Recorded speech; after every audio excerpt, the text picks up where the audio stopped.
মা কাকিমাদের মুখে যখন আগের ঘটনাগুলো আমরা শুনি অনেকটা ইমোশনাল হয়ে পড়ি, অনেকটা খারাপ লাগে। আগে তারা কত কষ্ট আর পরিশ্রম করেছে, আর আমরা এখন না বলাতেই সব কিছু পেয়ে যাই। একটুখানি আবদার করি আর বাবা মা সেই শখগুলো আমাদের খুব তাড়াতাড়ি পূরণ করে দেয়, কিন্তু সেই সময়টাতে চাইলেও আর হয়ে উঠতো না। আগে যখন কোনো বড় জিনিস বা সোনার কোনো জিনিস কিনতে গিয়ে অনেকটা ভাবতে হতো, সেই সময়টাতে জিনিসের দাম কম ছিল কিন্তু টাকার মূল্যটাও আমাদের কাছে বেশি ছিল। আর এখন যত দিন বাড়ছে আমাদের টাকা বাড়ার সাথে সাথে জিনিসের দামগুলো বেড়ে যাচ্ছে, কিন্তু তারপরেও কোনো আবদার মেটাতে বাবা মা কোনোদিনই পিছুপা হননি।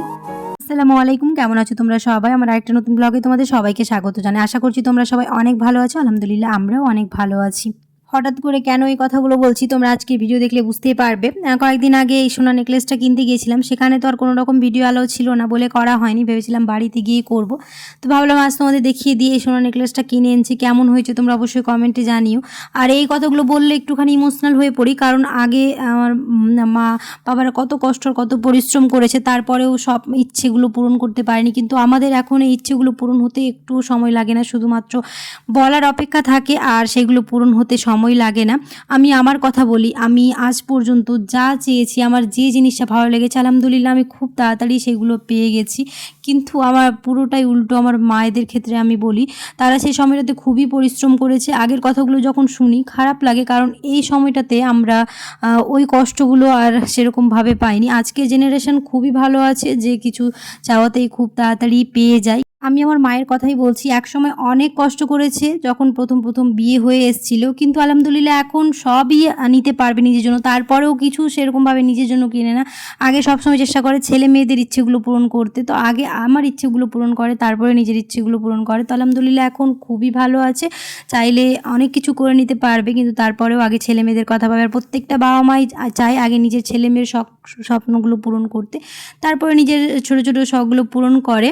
কেমন হয়েছে সোনা নেকলেসটা তোমরা অবশ্যই আমাকে কমেন্টে জানিও। আর যারা আমার চ্যানেলটিকে এখনও সাবস্ক্রাইব করোনি অবশ্যই সাবস্ক্রাইব করে দিও। পাশে থাকা বেল আইকনটাকে প্রেস করতে একদমই ভুলো না, সময় মতো নোটিফিকেশান পাওয়ার জন্য। আর যারা আমার চ্যানেলটিকে সাবস্ক্রাইব করে রেখেছো তাদেরকে অসংখ্য ধন্যবাদ। আর অবশ্যই ভিডিওটাতে একটা লাইক করে দিও, কারণ তোমাদের একটা লাইক আমাকে অনেক অনেক মোটিভেট করবে। আমি আমার কথা বলছি, সোনার জিনিস পরতে যে আমি খুবই আগ্রহী, আমার যে খুবই ভালো লাগে সেরকম কোনো ব্যাপার নেই, কিন্তু আমার রিং পরতে বরাবরই ভালো লাগে। যারা আমার রেগুলার ভিডিও দেখো তারা দেখবে আমার হাতে সবসময় কয়েকটা আমি আংটি পরে আছি, যেগুলো আমি রেগুলার পরে থাকি, আর আমার আংটি পরতে বরাবরই ভালো লাগে। কিন্তু তারপরেও হয় না যে সব বাবা মাই চায় তার মেয়ের বা ছেলের যে কোনো ইচ্ছে পূরণ করতে, তো তার জন্য এই ছোটো ছোটো জিনিসগুলো কিনে রাখি যাতে ভবিষ্যতে আমাদের কোনো কাজে আসে। আমার আংটি পরতে খুব ভালো লাগে, তাই ইচ্ছে আছে যেন প্রত্যেকটা আঙুলে যাতে আমি আংটি পরতে পারি। আলহামদুলিল্লাহ সেই ইচ্ছেটা যেন খুব তাড়াতাড়ি পূরণ হয়ে যায়, এটা আমি চাই, কারণ আমার আংটি পরতে খুবই ভালো লাগে। সত্যি কথা বলছি, প্রত্যেকটা আঙুলে যেদিন আমার আংটি হয়ে যাবে সেদিন আমার সেই স্বপ্নটা পূরণ হয়ে যাবে। আমাকে যদি এখন সোনার কোনো জিনিস কিনতে নিয়ে যাওয়া হয়, যদি আমাকে বলে রিং নিয়ে নিতে, তাহলে তো আমি খুবই খুশি হব। সত্যি কথা বলতে আমার ওটাতেই বেশি আমি স্যাটিসফাইড হই, যেগুলো অন্য জিনিস না কিনে যতটা আমি স্যাটিসফাইড হই, আর আংটি কিনে আমি মনে হয় বেশি স্যাটিসফাইড হব। আমার ইনশাআল্লাহ সেই দিনটা যেন খুব তাড়াতাড়ি চলে আসে, আর সেই স্বপ্নটা যেন খুব তাড়াতাড়ি পূরণ হয়ে যায়, এটাই চাই। দেখি কখন হয়, অবশ্যই তোমাদের সাথে পারলে সেটাও শেয়ার করব। ভিডিওটা আসতে একটুখানি লেট হয়ে গেল, কিছুদিন ধরে আবার এলাকায় ইন্টারনেট বন্ধ করে দিয়েছিল, তার জন্য আর ভিডিও দিতে পারিনি, একটুখানি লেট হয়ে গেল। এই ঈদের কিছুদিন পর এই নেকলেসটা কিনেছিলাম, কিন্তু ভিডিওটা আসতে একটু দেরি হলো। জানি না হঠাৎ কী হচ্ছে, একটুখানি কিছু হচ্ছে আর ইন্টারনেট এরকম বন্ধ করে দিচ্ছে। আগে তো এরকম কোনোদিন হতো না, এই ঈদের কয়েকদিন আগে থেকে এরকম শুরু হয়েছে, মাঝে দিয়েছিল আবার এরকম হয়ে গেছে। জানি না আবার কবে ঠিক হবে, ভিডিওটা আপলোড করতে পারবো। খুব তাড়াতাড়ি ইচ্ছে আছে ভিডিওটা আপলোড করার। ইন্টারনেট চলে আসলেই আবার খুব তাড়াতাড়ি নতুন নতুন ভিডিও আপলোড করব, তো অবশ্যই আমার চ্যানেলে চোখ রাখবে। যারা এখনও সাবস্ক্রাইব করোনি অবশ্যই সাবস্ক্রাইব করে দিও। কয়েকদিন ধরেই বেশ ভাবছি একটা ডিটক্স অর্ডার বানাবো, কিন্তু আর বানানোই হয়ে উঠছে না, মানে সময় পাচ্ছি না। কয়েকদিন আগে তো নানি বাড়ি চলে গেছিলাম, আবার এই ঘোরাঘুরি করে আর সেরকমভাবে সময় হয়ে ওঠে না। তা আজকে একটুখানি সময় বের করে ভেবে নিলাম আজ বানিয়েই নিই। তো ডিটক্স অর্ডার বানানো হয়ে গেছে, এখন রান্নাঘরটাকে ক্লিন করে নিচ্ছি, আর কয়েকটা বাসন আছে ভাবলাম মেজে নিই। আর তোমাদের সাথে একটুখানি গল্প করা হয়ে যাবে, গল্প করতে করতে এই কাজগুলো আমার হয়ে যাবে। আশা করছি আমার আজকে ছোট্ট ব্লগটা তোমাদের ভালো লেগেছে। যদি ভালো লেগে থাকে তাহলে অবশ্যই একটা লাইক করে দিও, আর কমেন্টে জানাতে ভুলো না কেমন হয়েছে, আর সোনার নেকলেসটা কেমন হয়েছে সেটাও কমেন্টে জানাতে একদমই ভুলো না।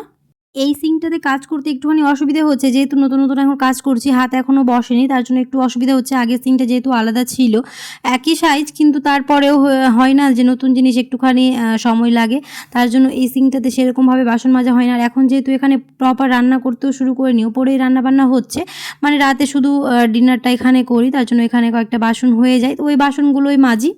বাকি এখন উপরেই রান্নাবান্না চলছে, পুরোপুরি এখনও নিচে রান্না শুরু হয়নি, কারণ এইগুলো একটুখানি হাতে বসতে সময় লাগবে। সবেমাত্র রান্নাঘরের কাজ শেষ হয়েছে, তাই ইচ্ছে হয় না যে এখানে রান্না করি। মনে হয় যে কোথাও কিছু দাগ লেগে যাবে, কোথাও হয়তো কিছু খারাপ হয়ে যাবে। এর জন্য আরও মনে হয় নিচে রান্না করতে ইচ্ছে করে না। তো এখন উপরেই চলছে। কিন্তু এখন তো যেহেতু গ্রীষ্মকাল চলে এলো, আর উপরে তো রান্না করা যাবে না, কারণ উপরে প্রচণ্ড গরম, নিচে তো আবার আসতেই হবে। তাই কয়েকদিন আরেকটু কয়েকদিন করে নিই, তারপর তো আবার নিচে চলেই আসবো। যাই হোক, আজকে ভিডিওটা আর বেশি বড় করব না, এখানেই শেষ করে দেব। আশা করছি তোমাদের ভালো লেগেছে। দেখা হবে খুব শিগগিরই পরের একটি নতুন ব্লগে। সবাই খুব ভালো থাকবে, সুস্থ থাকবে, সাবধানে থাকবে। আল্লাহ হাফেজ।